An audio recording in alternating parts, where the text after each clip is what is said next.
महापर्व छठ की शुरुआत नहाय खाए से हो चुकी है।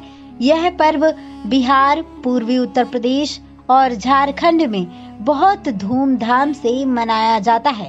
छठ पूजा का ये पर्व सूर्य, प्रकृति, जल, वायु और उनकी बहन छठी मैया को समर्पित है।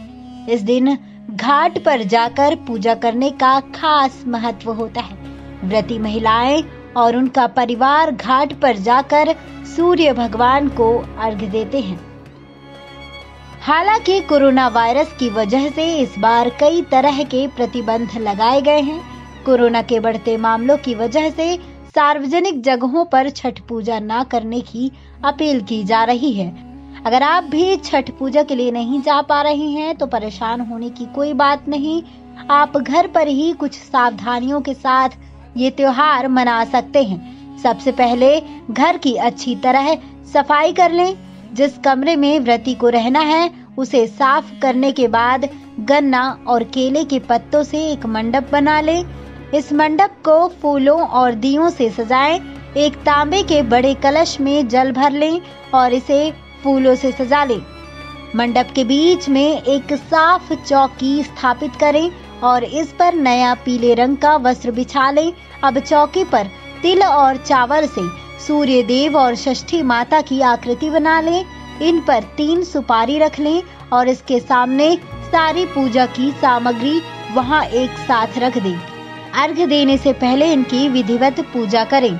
घर पर एक स्थान सुनिश्चित कर लें जहां छठ पूजा का प्रसाद बनाना हो। प्रसाद बनाने का स्थान बिल्कुल साफ सुथरा होना चाहिए। छठ पूजा का प्रसाद मिट्टी के चूल्हे और आम की लकड़ी पर बनाया जाता है।